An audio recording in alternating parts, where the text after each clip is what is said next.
শুভেচ্ছা বন্ধুরা, আপনারা নিশ্চয়ই জানেন ভারতের পশ্চিমবঙ্গের রাজনীতিতে এক বিশাল ওলটপালট ঘটে গেছে। অবশেষে সেখানে নরেন্দ্র মোদীর পদ্মফুল ফুটেছে আর দীর্ঘদিনের শাসক মমতা বন্দ্যোপাধ্যায়ের দুর্গের পতন হয়েছে। 2011 সাল থেকে টানা 3 মেয়াদে ক্ষমতায় থাকা দিদির সামনে এখন শুধুই অন্ধকার। কিন্তু এই জয়ের পেছনে সবচেয়ে বড় আলোচনার বিষয় হয়ে দাঁড়িয়েছে ভোটার তালিকা সংশোধন বা এসআইআর। বলা হচ্ছে প্রায় 83 থেকে 91 লাখ ভোটারের নাম তালিকা থেকে বাদ পড়েছে, যাদের বড় অংশই ছিল সংখ্যালঘু মুসলমান। আর এই বিশাল সংখ্যক ভোটার বাদ পড়াই নাকি বিজেপির জয়ের পথে বড় প্রভাব ফেলেছে। এখন প্রশ্ন হলো, পশ্চিমবঙ্গে বিজেপি ক্ষমতায় আসায় বাংলাদেশের উপর এর কী প্রভাব পড়বে?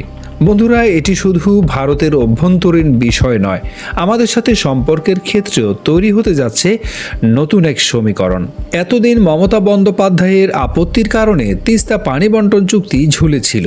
এখন যেহেতু কেন্দ্রে এবং পশ্চিমবঙ্গে উভয় জায়গাতেই বিজেপি ক্ষমতায়, তাই আশা করা যাচ্ছে তিস্তা চুক্তির মতো ঝুলে থাকা ইস্যুগুলো দ্রুত আলোর মুখ দেখতে পারে। এটি আমাদের জন্য একটি বড় কূটনৈতিক সাফল্য হতে পারে। তবে মুদ্রার উল্টো পিঠও আছে। বিজেপি সাধারণত সীমান্ত নিরাপত্তা এবং অনুপ্রবেশ ঠেকাতে অনেক বেশি কঠোর, ফলে সীমান্তে কড়াকড়ি বাড়তে পারে, যা সাধারণ মানুষের যাতায়াত বা ক্ষুদ্র বাণিজ্যে কিছুটা প্রভাব ফেলতে পারে। এছাড়া এনআরসি বা সিএ এর মতো ইস্যুগুলো নিয়ে নতুন করে উদ্বেগ তৈরি হতে পারে, যা আমাদের কূটনৈতিক সম্পর্কের জন্য বেশ সংবেদনশীল। বাণিজ্যের ক্ষেত্রেও বড় পরিবর্তনের সম্ভাবনা আছে। আমাদের আমদানির বড় একটা অংশ হয় বেনাপোল পেট্রোপোল সীমান্ত দিয়ে। বিজেপি যদি ব্যবসা বান্ধব নীতি নেয়, তবে অবকাঠামো উন্নয়ন আর বাণিজ্যিক প্রক্রিয়া সহজ হতে পারে।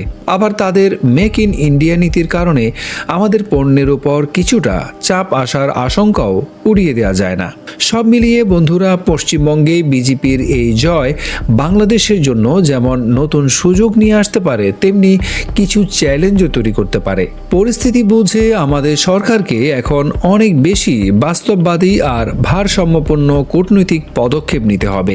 একদিকে দিল্লির সাথে সুসম্পর্ক বজায় রাখা, অন্যদিকে সীমান্তবর্তী এই রাজ্যের সাথে সহযোগিতা ধরে রাখাই হবে এখন সবচেয়ে বড় কাজ। আপনাদের কি মনে হয়, পশ্চিমবঙ্গের এই পরিবর্তন কি আমাদের জন্য শেষ পর্যন্ত ভালো কিছু বয়ে আনবে? কমেন্টে আপনার মতামত জানান। ধন্যবাদ।